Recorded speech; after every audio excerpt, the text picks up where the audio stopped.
Before we get started, I want to make it very clear that I am not trying to start an internet argument over this. Okay? I have my position on the matter and I just want to share my thoughts with the world.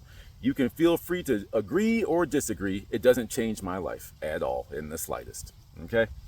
So, to get started, let me just explain to y'all what my definition of God is.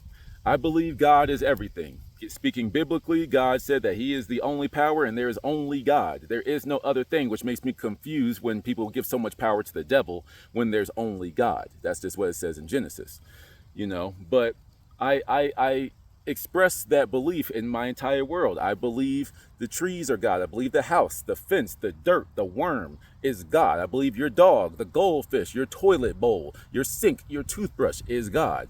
But then I believe that actual concepts are God. The concept of time, love, all these metaphysical things had to come from somewhere. And the way that I rationalize this is using, the more physical persons, the scientists or what have you, the atheist, the non-believer, the non-truster, whatever word you want to use. Is like, I look at like the infinite numbers, right? I look at infinite numbers like 3.14. When does it end? Well, how did that get created? Some people are saying probabilities. Some people are saying that, that's just a natural phenomenon. But I still feel that everything had to be created from something. It was actually like a comedy skit, Tony something. And but basically he was having an argument amongst like Christians and like atheists or something like that. And basically he was saying, so he was like taking the perspective of the atheist, and he was saying, so you think God just thought of something and everything just came into be? And he's just like, yeah, of course. Well, you think something came from nothing, aka the Big Bang. And like I was just like, and like we find ourselves at a conundrum. There was another clip I saw that pretty much encapsulated my debate position on it. Like I have my own position, but if I were to have a discussion with somebody about it, you cannot prove that God does not exist, and I can't really prove to you that God does. So we could sit here, we could have this intellectual, spiritual, religious, theological joust, if you will, but at the end of the day, most people are going to stick to their positions. They're going to stick to their guns. Heck, even for the non-believer people out there, the scientists out there, I still have conversations about Jesus. I'm like, hey, he was supposed to come back a couple times, and your great-grandma was waiting for him to come back, and you waiting for Jesus to come back when they said it 8,000 different ways that he's within you. I don't understand that. So I can give them that side. There's a lot of stuff in that book that don't make no sense when you read it literally, But the thing is, the same way that exercises my point, saying that I can't prove that God does exist to you because my God comes through experience, right? I can't give you a chart. I can't give you a graph, some tangible evidence that when I talk to something, I feel heard. I feel like there's another presence in the room. I can't give you a statistic on that. I can't give you some peer-reviewed article because at the end of the day, it happened to me. And that's my truth. That's something that happened to me without any malevolence, no need for lying or exaggerating in it. I feel that there's this connection, this presence to me. And when I explore it more, it teaches me everything.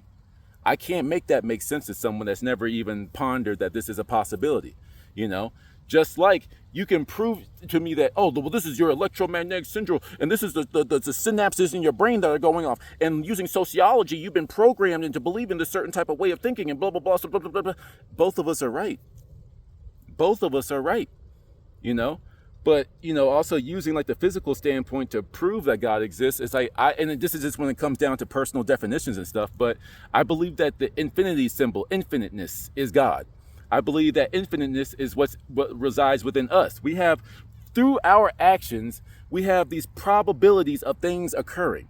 That means that from us, that level of infiniteness is being expressed into it, into the world, for example. Like, let's look at this, like a house, a typical house, drywall, wood framing, some glass, some fancy landscaping, rocks, whatever. The common denominator of all those building materials is molecules and atoms. I think we can agree on that. Well, those oversimplifying because blah, blah, blah, blah. But when you break everything down, it comes to molecules and atoms. Molecules break down into atoms. Atoms break down into whatever, depending on your scientific know-how. You can explain that 2 or 3 levels deeper. But then you just have to start asking that question like a third grader in the back of the car.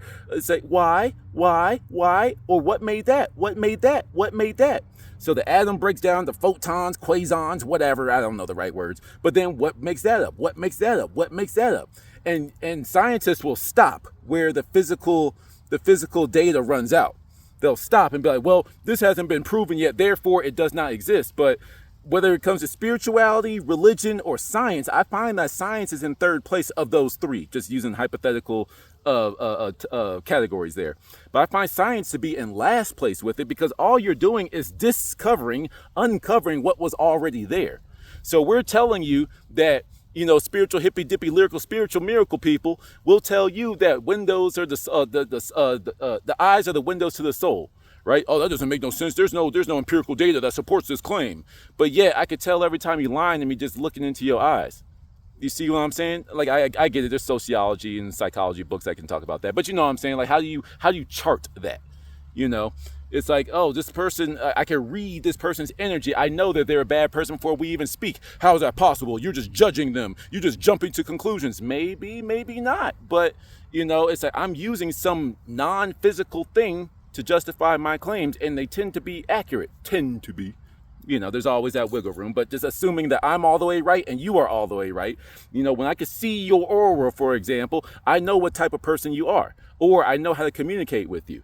Well, how do you know that? Well, I knew that I need to talk to them this way, and I exercised what my metaphysical understandings have been teaching me, and it came out to my desired effect. Now, you can still call that luck or probabilities, but I look at that as internal guidance, whereas your external guidance is saying like, okay, I could do X, Y, and Z because I read this book and I can apply this knowledge. That's fine. There's nothing spiritual needed. It was only me. The thing is, it's like where I could consider spirituality to be like the ultimate creme de la creme of belief system is it's like you are the one and only source because God resides within you. Therefore, you can do whatever it is that you want. I can't fly. I can't lift this. I can't do that. Well, that's our difference. We live in the world of I live in the world of abundance where God grants me everything that I want over time in his own way, the ways that I cannot understand, ways that are way above my pay grade to even try to explain to you. But I live in the world where everything will be given to me and work not by the sweat of my brow to attain them. Whereas you think that everything is physical, everything's grind, everything's results, everything's Excel spreadsheets and this and that. Where's either of us wrong? We just disagree. Neither one of us is incorrect in our statement. It's just, we just are operating under a principle that makes the most sense to us.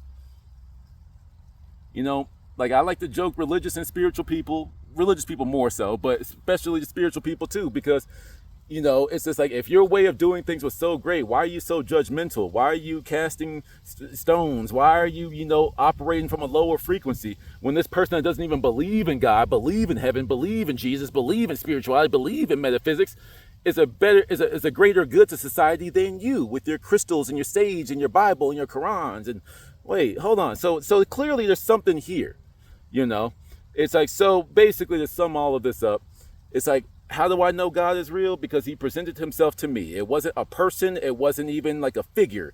It was just the way that life communicates with me that shows that there's something above me that's got a plan. I know that doesn't make sense to you. That doesn't make, the scientists or the non-believers happy. I believe in aliens. I believe in UFOs. I believe in higher level technology. But where did that come from? Where did that come from? Where did that come from? When we get to that same answer, infinite. It came from somewhere. Scientists haven't discovered it yet. And spiritual people, religious people can't prove that it exists, but they just know it's there somewhere. Which one of us is wrong there? I live under the pretense that most of us are both right on either polarity. It just, when you have these discussions, it quickly divulges into name calling and you're stupid and you don't know what you're talking about, blah, blah, blah, blah, blah. So nevertheless, it's like, I know where everybody's coming from with stuff, but that's just when it's very important to start to walk your own path. And that might be a video I record after this. So on that note, to the next one.